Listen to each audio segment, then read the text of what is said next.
identify appropriate freight projects and strategies to improve freight safety, goods movement, mobility, performance, and congestion on area roads. On March 31st, 2017, the Freight Advisory Committee approved the draft that you have before you for recommendation to the Technical Advisory Committee. On the 13th of April 2017, the Technical Advisory Committee approved the draft plan with minor modifications to correction of a land use policy map and added text for freight trucker education to encourage review of freight route maps. And I'm just going to pass it on to Lori.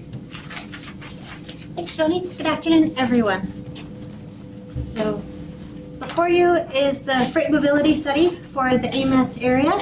We've been working on this study for approximately 2 years to help identify future freight needs in our community. As we all know, freight is a very important mode of transportation in our community because we rely so heavily on the movement of goods throughout our system. You know, goods come to Anchorage that are destined for Anchorage as well as to other parts of the state. So understanding what those needs are and what those needs are going to be like in the future and how we can best meet those needs is very important to our transportation system. You know, as you all know, as Anchorage grows, we get additional population and employment, our freight system and freight flows are going to increase accordingly because we rely so heavily on goods brought in from outside. So this freight mobility plan, it's a multimodal plan. We look at road, we look at rail, we look at the port and the aviation, all the different modes that freight comes into and through our community. Through this, we're identifying freight flows, where are goods coming to and from in our community. They're coming in from the airport to various industrial reserves, you know, through the port, you know, out to the valley, and where is all that freight moving about, and how much is moving about, and what issues are related to that transportation system, as well as identifying infrastructure changes and policy changes that we can make to help make this a safe, or keep this a safe and efficient transportation system. You know, throughout this process, we relied heavily on a data collection effort, so we had it based on the best available data that we had. And we looked at best practices. You know, we learned from other communities what they were doing in terms of freight mobility to see what we could learn there that might be relevant in Anchorage. We did a SWOT analysis to figure out what are the strengths that we have and our opportunities, as well as some areas that we might be able to improve upon. And we identified freight-specific goals and objectives that we can look at. And all of this came out to a series of recommendations for infrastructure improvements and policy changes to help keep this safe and efficient freight network. You know, we looked at this, it's kind of similar to the bike plan, the pedestrian plan. It's a series of recommendations. It doesn't bind AMATS to do anything, but this provides you with guidance about what the needs the freight community has as we make transportation decisions. What improvements are needed as we develop projects, where should we encourage freight to go, what roads maybe should we not encourage freight to go on, and what changes we need to make sure that it remains a safe system, an efficient system now and into the future. And so these recommendations are actually meant to feed into the MTP, where they will be evaluated against other projects to see how they fit into the overall system. This plan is focused on those freight needs, and so it has to be balanced because there are other needs in the community. You know, some of the projects we've identified include completing the port modernization process, doing a reconstruction of the Tudor, Minnesota intersection, and various projects like that. We've also identified an implementation plan to help develop specific actions that can be taken by the community to improve freight mobility. And that includes things like we've developed a proposed truck route to show where we would like the community to encourage freight to go on these corridors. You know, education. You know, like working with the community to educate people about how to work with freight, how to move about with freight in terms of the industry, you know, like reviewing policies and procedures with them so they know where we want freight to go. Education for planners and designers so that when we're designing facilities, we can make sure it's safe for the freight that moves on those corridors. And so we do have that proposed freight route map that kind of focuses those corridors. As I said, we've been working with the Freight Advisory Committee throughout this entire process. And I know several members of the freight community as well as the TAC and the policy committee have been engaged throughout this process. We've been responding to public comments over the past couple of months and have made adjustments to the plan accordingly based on their feedback.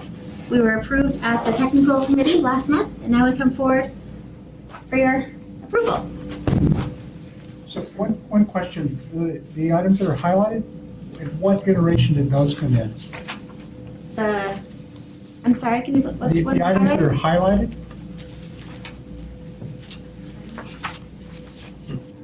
Maybe, In what document?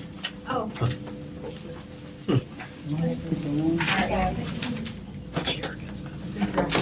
Are you referring to one of the comment response summaries? I'm looking at the draft. Okay, yes, that is a comment response summary that we put together that summarizes all of the comments that we received and our response to them. Everything that you see highlighted in yellow in that summary is text that we have changed or added to the plan. Based on the comments. Yes. Okay, thank you. You're welcome. He's the only one who got yellow highlighted. Everybody else got black. I was like, I thought maybe I was looking at the wrong document. So, for the record, Assemblyman Wimbledon has joined us. Okay, questions or comments from the committee?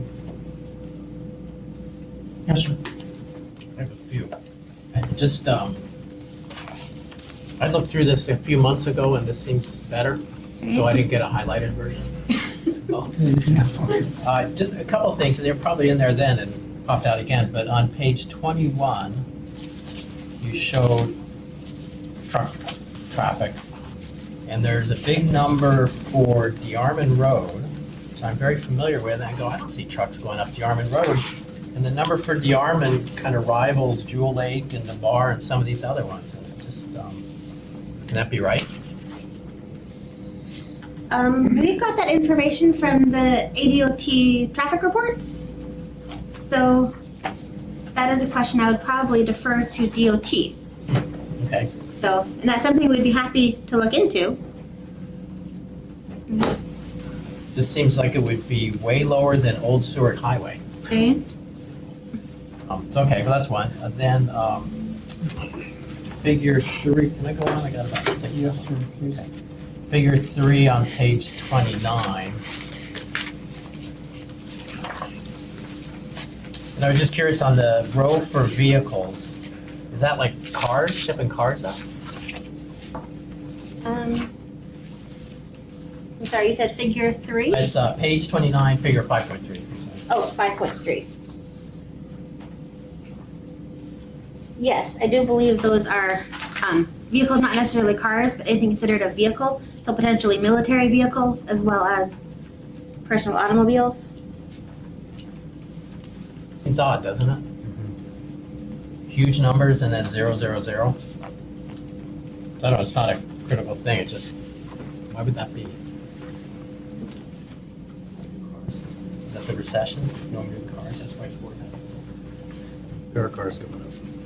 And part of it could be a change in shipping if they've gone from as vehicles into containers. They may be reflected into the container count, Oh, that's a thought. depending on how they're shipped. Okay, and then on page 33, 6.1.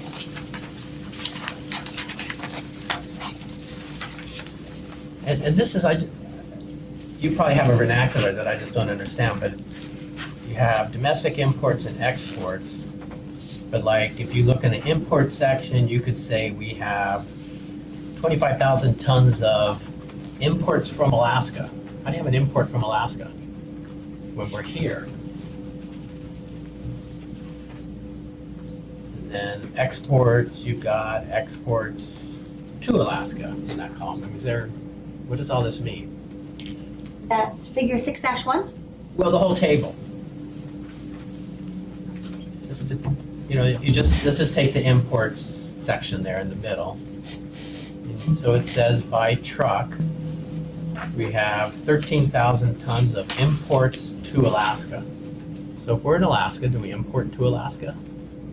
We're already here. Isn't that a domestic? I believe that is imported from locations elsewhere in the U.S. Domestic, I believe, is true, but And what's an import from Alaska? That's an export. I will admit Should those have been Anchorage I was going to say, instead of Alaska? no, this is Alaska-based data because this type of commodity flow data is not available at the Anchorage level. In Alaska, it's only available at the statewide, unlike other states where they can get smaller jurisdictions. So these puzzle me, but the comments that I had on the earlier draft Okay. was really more what I was looking for in this is to know where the trucks went and why, and not if it's full of imports or toasters. And so I don't know if this is critical to what I look for in this plan, but it just seems odd that it doesn't make sense. There is port data. Which I can find for you, Import. where goods flow from the port. Well, I think they have that in there. I think there's a lot in there. The And- juicy stuff's in the appendix. And I will add that this plan is the overall plan. We do have, I believe, 8 technical appendices that go into a lot more detail about some of the data. I just a few more. Okay, page 47, possibly not on the highlighted version, but on my version, you have this nice picture of a warning petroleum line, but it seems like it blocked out the beginning of the section on autonomous vehicles. Did you get that? Yeah, I just got this last night. I'd like to read it. Yeah. Did we miss something? I think we missed something good. I apologize for that. When I made the PDF, obviously the photo moved and I did not realize it. The entire, the text of that autonomous vehicle section is in the comment response summary. Okay. So it is available for everybody. Okay, because there was, the Freight Advisory Committee wanted a section on this, I think. It's Yes. at top of 48. Has- But I think that's the second. That's the second paragraph, so I do apologize. We will correct that. But the entire section is reproduced in the comment response summary. There's someone here from the Freight Advisory? Abe's was, Abe's was- Abe's was supposed gonna to be here. He said he was gonna be here. Okay, that's fine. And they have looked at and approved that section. Okay, and then page 55, just a definition. What does center line miles mean? I can answer that question as well. Right? Center line miles are, if you have a 3-lane highway, center line miles are just a mile of road, as opposed to lane miles, which if you had a 3-lane highway, it would be the mile times 3. Does that make sense? Oh, so The kind of center what line most is of us just- think of as a it mile of depends road. on, yeah, how many Not lanes you counting got. lanes, okay. Okay, thanks. That was in my highlighted copy. And then, okay, page 68, and this is policy priorities. And the second policy says minimize non-commercial in Ship Creek Valley, which seems to make sense for this, but aren't we building a bunch of apartments? The railroad's building apartments there? And we have a big Ship Creek plan that makes it residential. Am I right? Just that one little. Is that little too? Clash with AMATS, watch out. I'm sorry, what was the question? Well, the page 68 policy priorities, the second policy says minimize non-commercial in Ship Creek Valley, but my understanding is we have a Ship Creek plan that envisions housing there and viewing for the inlet, et cetera, and so on, so recreational stuff, which flies in the face of this policy. There is someone here we could ask a little bit about that. That's Mr. Sullivan. He's with the railroad. Tim? I don't have an answer to that right now. I'd have to take a look at what the Ship Creek plan entails, but it does include quite a bit of what you're talking about. Okay. And, you know, you can have a clash of priorities with different groups, it's fine, but we should know going forward, if we're gonna approve this thing, we have a lot of momentum going against us. I would say that may not be inconsistent because the key there is that collaboration. And the Ship Creek Valley is some of the remaining commercial and industrial property. So it's just, making sure that there's conscious decisions about what goes on there. And if that is the decision to change the land use, that I think would be consistent with this. It's just avoiding unconscious transition of land. I think what we've heard is there's only a few routes out of the port, and we also read in this thing is truckers don't like all those dang cars in their way, and what we're doing is So pure clash there. So, okay, that's all my questions, but I have some recommended ones when it comes We'll get to that time. later, but Abe's Right. is here. Right. If you have questions, Abe's is here. So we do have a member of the Freight Committee, Freight Transportation Committee, if you have questions for him, Dave Smartson is here. Did we have questions for the? Why would, can he have a minute? Because we had looked together at an earlier version and had a lot of comments, and I think you guys looked at it closer and there are a lot of changes. What's your feeling on the current version? Thank you. Sorry I'm late. I had this pegged at 2 o'clock, so I apologize. I'm the chairman of the Freight Advisory Committee, the originator of this study. I want to thank you for the funding that has been provided for to update, to take a current look at freight mobility in the city of in the AMATS area. Assemblyman Weddleton is correct. There were some initial concerns with the report. There were some concerns that there lacks some detail in terms of traffic movements, trucks going which way and where. There was some language that needed to be improved, and we worked on it in a couple of work sessions. Assemblyman Weddleton was at one of them. Lori and her staff have worked on it, and I believe they have cured all the problems that we found. They improved the language, they brought some more detail into the report. There were some inconsistencies on one of the maps, and we got those cleared up. So I believe it's a worthwhile product, and I would urge that you support it. And I'd be happy to try to answer any questions that you have. Thank you, Ed. Any questions from the committee? Yes, sir. Peterson. Thank you, Mr. Chairman. I was wondering if anyone has come up with any data as to how much truck traffic will be reduced along DeBar, Northern Lights, Tudor Road, and Muldoon Road once they get the new overpass over the Glen Highway completed, so the trucks won't have to try to avoid that overpass? Did anybody try to come up with numbers? I'm sorry, which overpass is that? The Muldoon overpass, Muldoon Road over the Glen Highway. Yes, That's yes. shorter than standard, so the trucks can't come from the port and go straight down the Glen Highway. They have to go around DeBar or Northern Lights or Tudor Road so that they can avoid that overpass. And you obviously didn't know that, so you won't be able to answer that question. Sorry.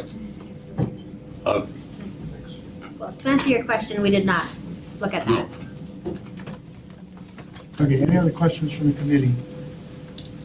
Questions or comments from the public? And I've asked if we could limit those to 3 minutes.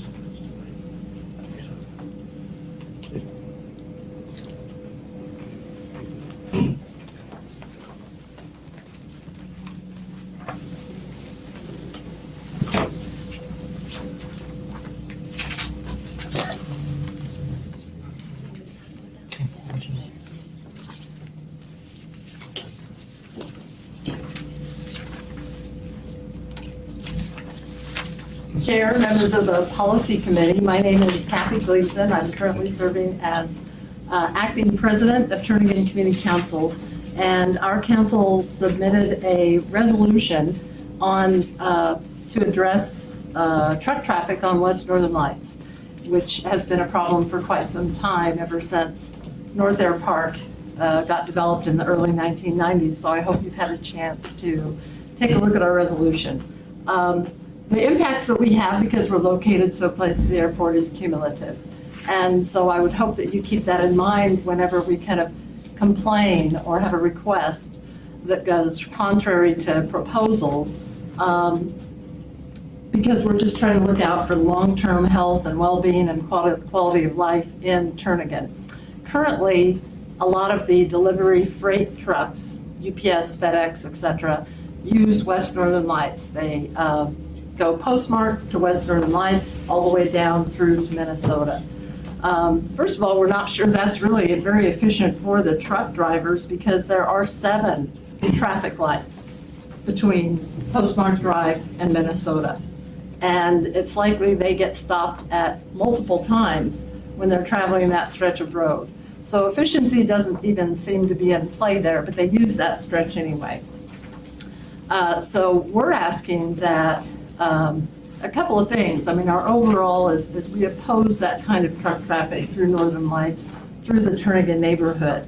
even though West Northern Lights is designated, classified as a minor arterial, the stretch between Wisconsin Street west to Nathaniel Court, when it was redone about 10 years ago, was specifically designed as a collector. And that was done on purpose because it runs through a completely residential neighborhood and past an elementary school. So it's 2-lane plus a center turn lane and stretches. And so we don't feel it's really appropriate for a lot of truck traffic to travel through that area. But we have come up with an alternative that really doesn't address that, but it does address the specific upgrade road proposal for West Northern Lights between Postmark and Nathaniel Court. It's project number 119. It's in the current Metropolitan Transportation Plan, and it's also included in this freight mobility study, and we really would like to see that project removed from both plans because there's an alternative. If the freight truck traffic takes a right on Postmark as they leave their facilities and then take a left on Lakewood Drive, and the 4-way stop sign there at the snow dump is removed so that they don't have to stop at that point. And all they have to do is stop at West Northern Lights at Lakewood and then go on through our neighborhood down to Minnesota. That would eliminate the need to upgrade Ms. Gleason, I'm sorry, I hate to interrupt you, but your 3 minutes Okay, are up. So okay. Well, and I do have a handout, so if you can read that, I would appreciate your consideration. Thank you. Thank you. Can I ask you a question? Yes. Where in this does it, I don't know that we have the numbered projects in this draft. Well, I haven't seen this final draft, or I haven't looked through it thoroughly. Certainly, it was in previous drafts. Let me- What page? Page 61. Yeah, we weren't aware that it had been removed. And it's numbered here? There's actually 3 projects listed, but only one numbered. It's number 119. Here it is, okay, here's the numbers, okay. So this is not new. I mean, Kathy's brought this up in a number of meetings. We have consistently opposed this project since it showed up on our CIP list, probably at least 2 decades I ago. think, Lori, so how did you address this in you had your question and response thing? Great. This project, because it is from the MTP, this project is not specifically designed to improve freight. It's more of a recognition of, as this project gets developed, a consideration of freight moving through this corridor to make sure the design and construction of it considers the needs of all users of this corridor. That doesn't mean freight will take priority over other users.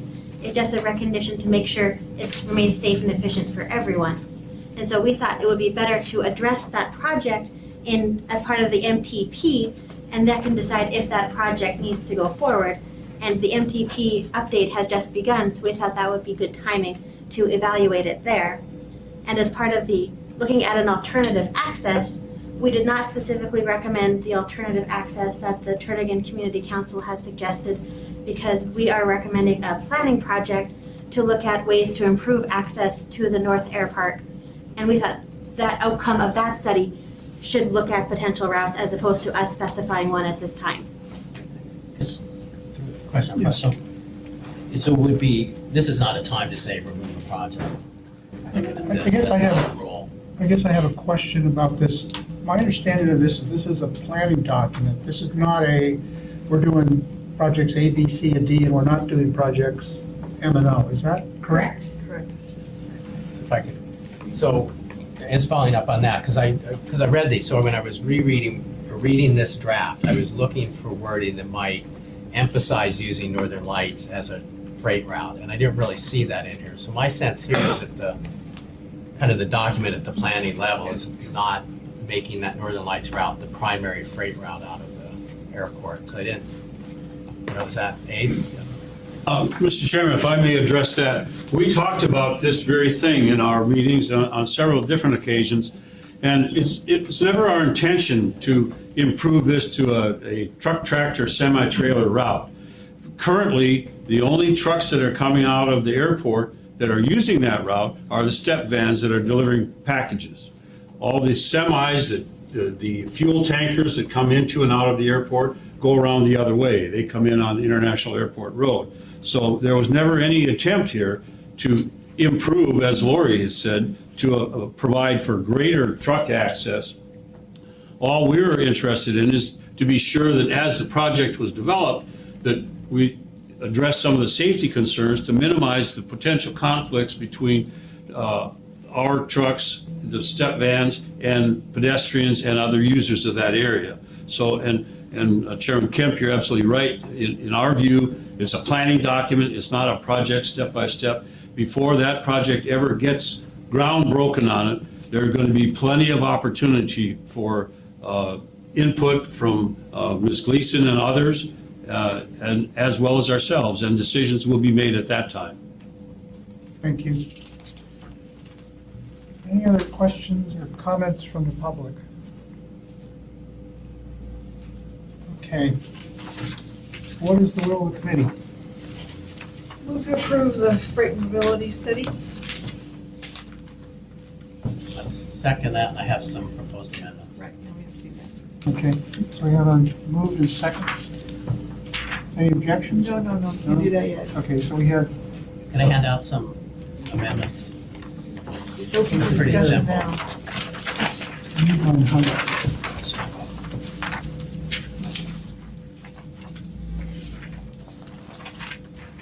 Hey, most of these amendments, a couple are just simple editorial through, but most of them is, if you look at your proposed freight route, the kind of that one chart, which is really nice, it actually looks a lot like our new bus routes, because the buses use primarily the major arterials too. So a lot of, but we don't mention transit in here. We mention conflicts with pedestrian, and I guess I should talk to everyone, but pedestrian and cyclists. But where you have the buses is also an issue, because their use of the roads is a little different than truckers. And they draw pedestrians and bicyclists. So I just really suggest some simple things in here to just say, look, as we look at these things, always consider where the buses will be and how they behave on the roads. So amendment 1 is, oh, did you get a copy? I think we should have a I copy. didn't, yeah, we did. Did you get one Oh, for sorry. Lori? You can have mine. just a clarification here. Are these amendments include the thing that you've gone over already with us on the? Those are questions. No, those were questions. These Okay, are, all right, these are so clearly correct, I didn't have to ask questions on them. okay. Just recorded. Yes. So looking at the first one, this is just an editorial. When I looked at figure 5.5, you have the triangles, and they don't define them. In fact, one says undefined, and I puzzled over it. In the text, it seems like those are road crossings. And I just think it would be helpful in your legend to say that those are road crossings. That's page 27, figure 5.5, 5-5. It says in the legend they're undefined, I think it's an undefined road crossing. undefined Yeah. road crossing. And I think that's what is that what the triangles are? Yeah, it's an undefined railroad crossing. Okay, but somewhere in that So- legend, just say a triangle means a railroad crossing, right? Right. Yeah, we can, mhm. So that's just editorial, I don't know, that'd be formal. We can go through this and just make a motion to add all these to That's the way I thing. prefer it. That would be the Just best. everybody nods their head yes, right along, finish our day. Okay, so number 2, adds transit. This is table 10-6, page 69. And I added in the first column, so we'll read, identify locations with conflicts between freight, added transit, and pedestrian/bicyclist. And then in the second column, again, add transit.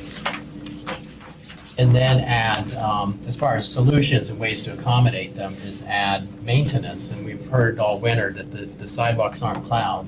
Then you have people walking on the streets. That's not good for anybody. So maintenance is definitely a strategy for minimizing conflicts. And then also scheduling. So that, trucks may not go during, I assume trucks don't ride at rush hour now anyway, right? So it's, Try not to, sir. yeah.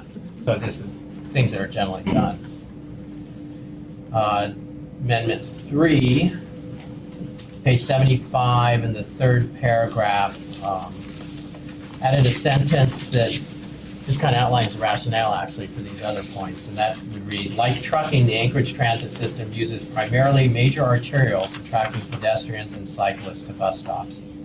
And just adding to that little narrative about conflicts with non-freight. Amendment 4 is just editorial. There's a word forecast floating out there, and I look forward to a forecast. I didn't get it, but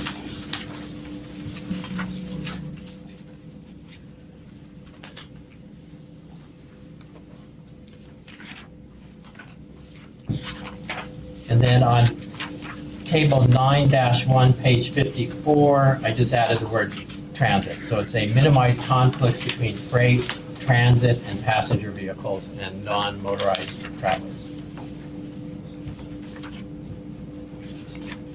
So I guess I'm a little bit confused here because we have like page 47 where we have at least one paragraph that's missing with photograph. Well, I'd fix that too. Can we make the motion? Okay, Okay. go ahead. Move to amend the Anchorage Freight Mobility Study with the proposed amendments identified by Sullivan Weddle and fix the page on 47, the font. There it goes. So someone has a second that amendment. We have a second? Second. Okay. Okay, And we can approve that amendment. okay, do we have a discussion? Okay. Let's vote. On the amendment. Okay, all those in favor? Aye. Opposed? Okay, so the amendment passes. Now the main motion. Okay, now, what's the will of the committee on the mean item? Before that, just clarify for me, the motion we just voted on was The amendment. this plus that, Picture, yes. those together. Yes. Right. Just to be clear, thank you. Okay, so do we have a motion? I did that We already. do this. We have already had a motion. Made motion Now for we're back to the main motion. So I Yes. do have a question on this. And my understanding is this is one of several documents that will go forward and will be used to do the 2040 MTP that we're working on, right? So they all combine. There will be contradictions as we had in here. But this is a planning document. It is not do this. Correct. Because we're going to balance all kinds of different uses. Okay, good. I think it's a great document. Already seconded, there's already second. Okay, second, okay, so sorry, Yeah. It's called. all those in favor? Aye? Aye. So, Opposed? hold on. I wasn't really open for discussion other than the first speaker. And I just noted that there were several items that weren't really clear that Mr. Weddleton pointed out, and I don't know that they'll be clarified in any way now because this will be the final step in this process. There were several tables that didn't actually make much logical, coherent sense to someone who's not maybe very specifically tied into freight planning. And then I'm not going to object because of that, but I just wanted to be noted. And then the other thing is I come to this and I'm asked to vote on a document that I had some public process involvement in, but nothing in the near term. And so it creates a little discomfort for me in voting affirmatively or negatively on this, having not spent the clear time. And I know it's my duty to vote, so I will vote. We can postpone it. I don't think that's necessary. I think I'm one voice. I just want to put that out there that it's, Is this time sensitive? Could we let this sink in and visit again next meeting? I've checked with Aaron and Vivian. The only thing that would it would really hold up would be the MTP, but that wouldn't be for at least another couple months. So it's not time sensitive this month. So if we're gonna delay it, could we ask for an updated copy with all the amendments we've asked for at this point in time and all the discussion items we've had? And then it could come back and we could have a brand new clean document with everything that should be the final, and then it'd be much easier to approve. And let's get those highlighted in yellow, so I don't have all these other people who are jealous of my copy. I mean, Make color copies. and we can get clarification on the questions about the tables and, the 000, and then all of a sudden we've got, that would make me more comfortable. okay, so I guess, I'm not sure how we're going to Robert's Rules of Orders here, but I guess what I would ask is that we, those who have not had a chance to read over this document, read over it before our next meeting, so we're not sitting here next time doing the same thing? Absolutely. Okay? Then I would move to postpone until our next meeting. Second, which is withdrawing my first one. I have to. You don't have to. Postpone supersedes that. Okay, I'll Okay, second so- that. Okay, all in favor of postponing? Aye. Okay, Thank you. all right. Item 5B, the Freight Advisory Committee appointments. Done? Yep, so this is just a freight advisory committee, a new member appointment, and so they are recommending that you appoint Miss Terry Linza to the committee. She'll be replacing Miss Katie Gage. Miss Gage is moving from Alaska, and so she won't be able to serve any longer.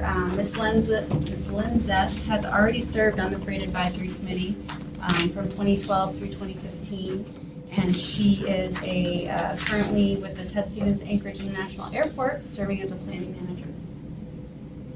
And there's a little bio here, and as well as the current members listed in the memo.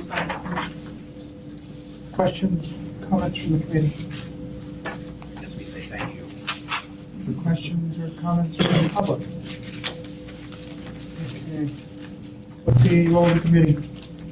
Move to approve the Freight Advisory Committee appointment of Terry Linsa. Second. Okay, any objections to approving the motion? Hearing none, the motion is approved. Item 5C, the Winter Maintenance Forum Memo. Joan? Yep, so 5C is a memo from the Bicycle and Pedestrian Advisory Committee that I staff.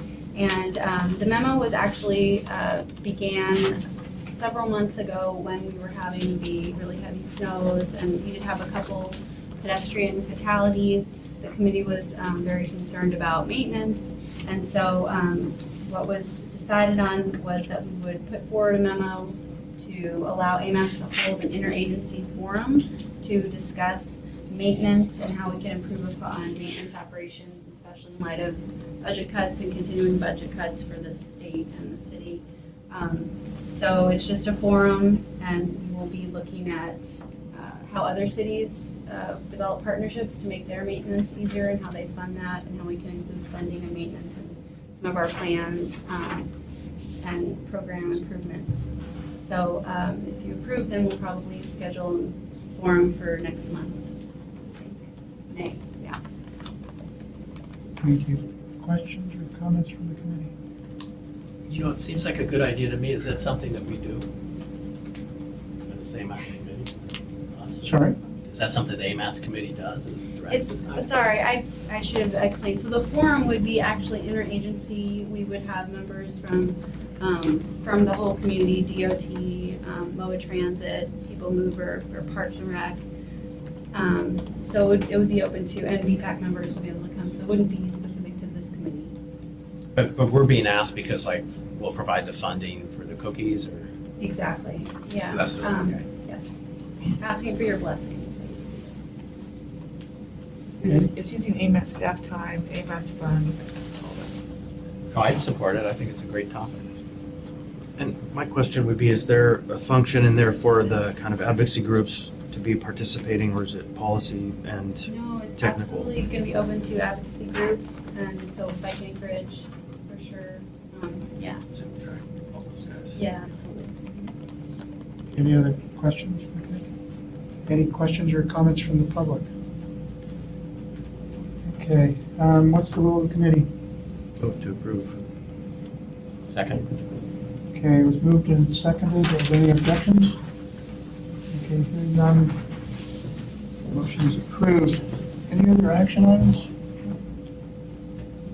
General information items? We have this one memo. So Erin Young and Alan is here to present on a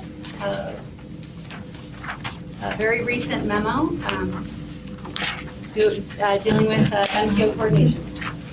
So I'm actually here in place of Craig since he's not. He called me and asked me to stand before you and kind of comment on this. So back in March, AMATS, it's the last piece of paper you have. So it's just kind of a memo that's already been kind of looked at and approved.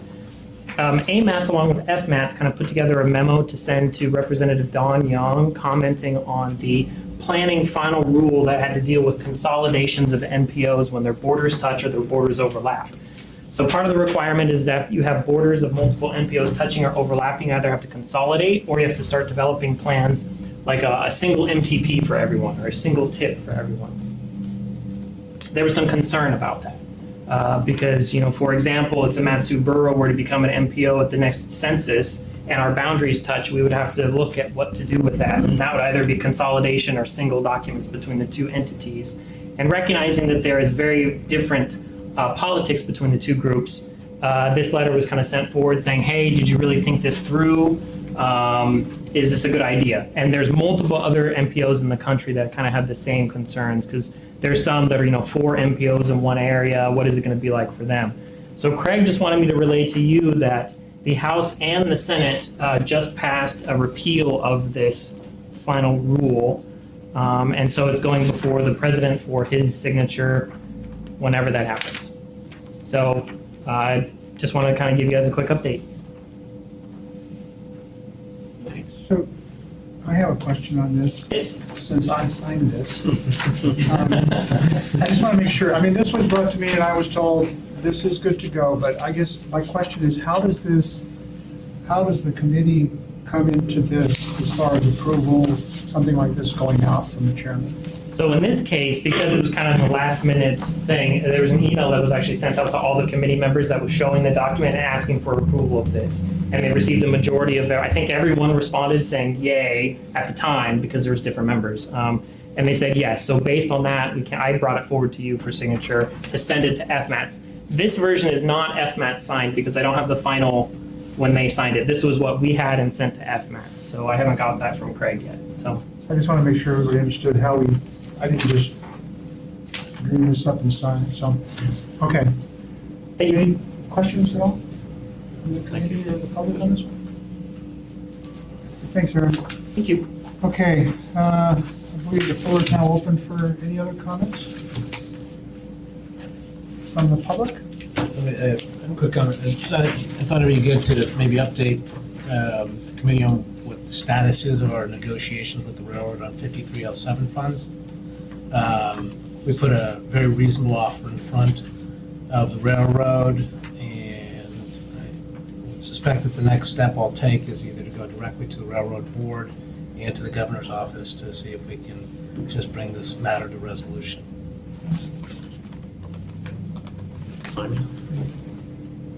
Their next meeting is in May. Okay, anything from the public? Okay, thank you all for participating. The meeting is adjourned at 2:15.